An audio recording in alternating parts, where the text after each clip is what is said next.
In the wasteland, there are many ways to gather weapons and resources. You can loot containers, loot your defeated opponents, or buy from merchants. But what if we decided to take a different approach and find out, can you beat Fallout New Vegas as a grave raider? For the rules of this challenge, I can only use weapons, armor, ammo, and caps dug from graves. I will allow using fists because the career was technically dug from a grave, therefore I am the embodiment of a literal weapon. I will not be using the shovel needed for graves as a weapon, in case you're wondering. I am allowing myself to sell the gear I get from graves, however I'm only allowed to use those caps for repair reasons, food, and rat removal if need be. Nothing more, nothing less. And finally, I don't know if I even need to say this anymore, but of course I'll be playing on hardcore mode because that is the signature of these videos. I gave myself a name I'm very familiar with, and made a generally average appearance for a man I would expect to probably rob graves. Getting into my special stats, I put 9 into strength because I'm far more likely to get a melee weapon, and it'll most likely be my main source of damage since ammo will be heavily limited throughout this challenge. 9 into endurance because I'm definitely going to need to take as much damage as possible as I get close and personal with the enemy. 9 into intelligence for skill points as well as bonus XP, and 10 into luck for additional critical chance because I'll take any additional damage I can get. For my attack skills, I went with melee for obvious reasons, repair because I have a sneak suspicion I'm going to find myself relying on repairing since I don't plan on talking my way out of too many confrontations, and finally unarmed in case I find myself without any weapon due to either not finding one or all break and I'm unable to repair them at that moment. For traits, I picked skilled for additional skill points and wild wasteland. Once I'm given the pit boy, though the items the dog gave me were from digging me from the grave, I will not be using them. Getting the shovel was as easy as traveling down the road and picking up a random shovel, free for the taking. At Good Spring Cemetery, I dug up a 9mm pistol, 22 rounds, and 9mm rounds. At the memorial just nearby the cemetery, I was blessed by the Fallout gods and was given 2 bobby pins, a knife, plasma rifle with some microfusion cells, and a wasteland settler outfit. The other 2 were empty, but with what the first one gave me, it more than made up for it. I used the knife to get my first kill against the rat scorpion, and seeing the poor damage output in already poor condition, it was time to visit the grave that you all probably already seen coming. There is a grave near a Great Khan campsite with a legendary melee weapon. However, it is defended by castors, but using superior pathing, I made it to Chance's grave without even getting stung. Getting Chance's knife and simple armor, that I never ended up using by the way, because I appreciated the added endurance and agility given from my settler outfit. After using the pistol to shoot down the bottles, because who would have thought smacking them down would not count, I repaired Trudy's radio for XP and rep. Speaking with Ringo and easily convincing Sunday to join us, I had a slightly harder time convincing anyone else due to my lack of social skills. However, not all was lost because thanks to using all of my ammunition on my plasma rifle and 9mm pistol, I was able to thin the numbers and finish the fight with Chance's knife. Reaching level 2, I put all my points to science because due to obviously having no way of making 2,000 caps to enter New Vegas, as well as not want to use King's Quest for a free pass of all things when I could just use science skill to get inside instead. I then put a perk point into Swift Learner and healed up using the water at Good Springs. Trying to carefully deal with the powder gangers on my way to Primm, I still unfortunately found myself getting bombarded by dynamite, but thanks to the legendary knife, I could quickly take them out the moment I closed the distance. However, arriving at Primm and only having a sliver of HP, it made it pretty easy for the convicts to unalive me. I had to rely on crit chances to deal enough damage before they can even get a shot off. I was lucky the last convict outside had a dynamite in his hand for whatever reason, allowing me time to deal damage and send his body and soul all the way to Fallout 5. After healing up with some delicious acid water, it wasn't difficult at all to deal with the convicts inside due to having a really strong melee weapon to my disposal, as well as doing a really good job of playing corners so they got close and quickly take them down before they could even react. Reaching level 3, I dumped even more points to science and made Primm slam the sheriff of Primm because he's the only one capable for the job. Yeah! Healing up yet again and arriving at Mojave Outpost, I spoke with Ranger Ghost as well as Ranger Jackson.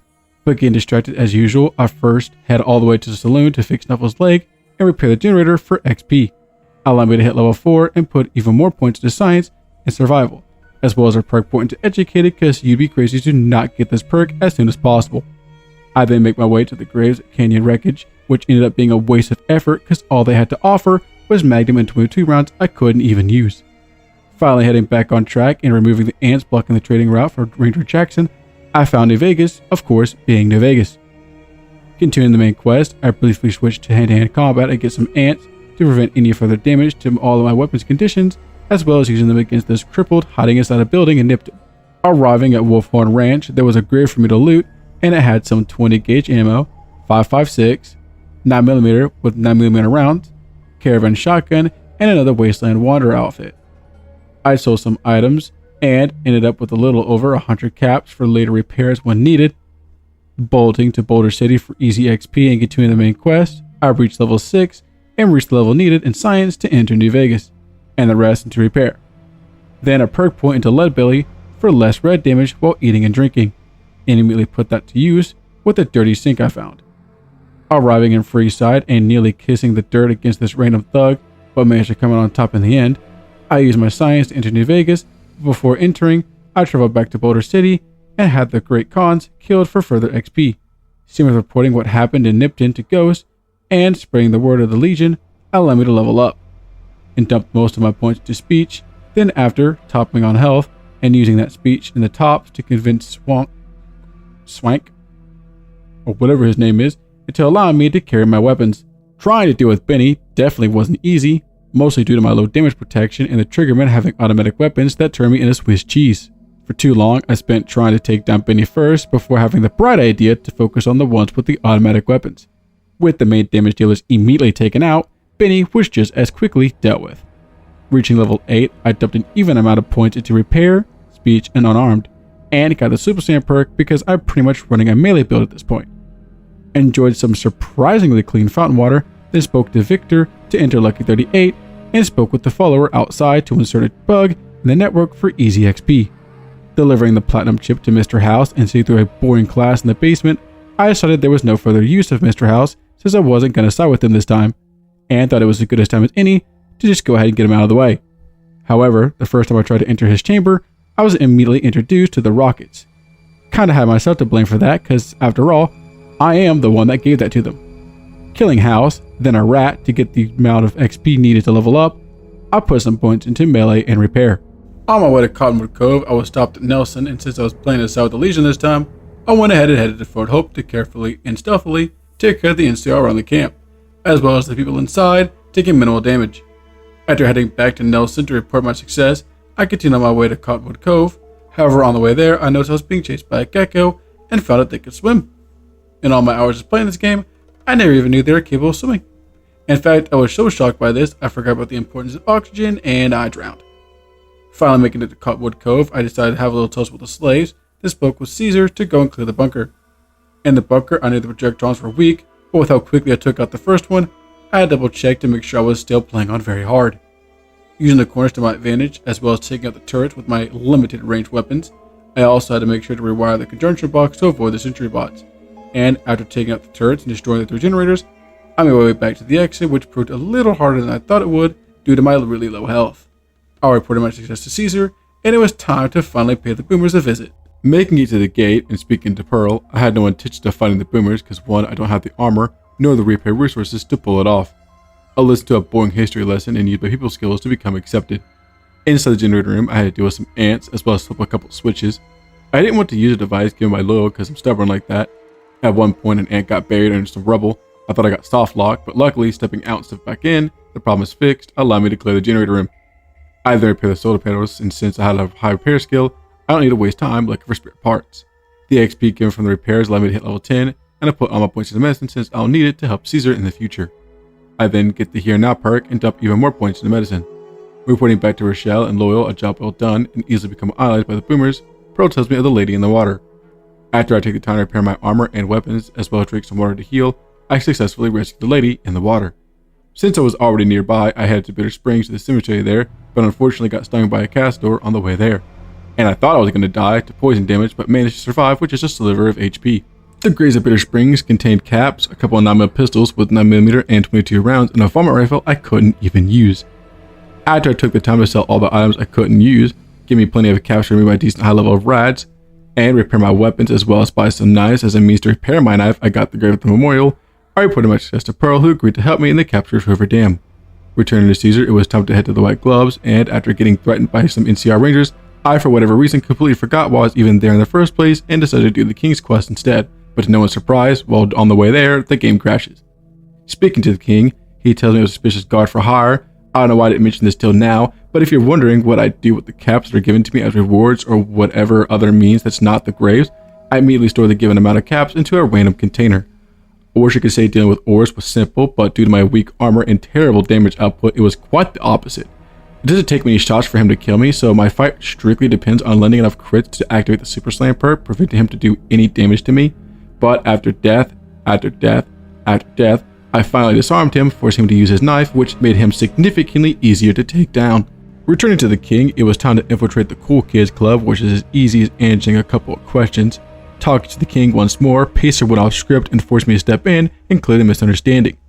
Reaching level 13, I put all the points to speech since I'm needed to convince the White Gloves to join the Legion, and since I'm already doing random quests in Freeside, I can convince some drug users to say no to drugs and earn some easy XP. I also reported Crocker to complete even more easy quests and restore rep with the NCR since I already did the Boomers and the King's quest. When set to deal with Pacer, I kept it simple and tortured him with endless stabbing.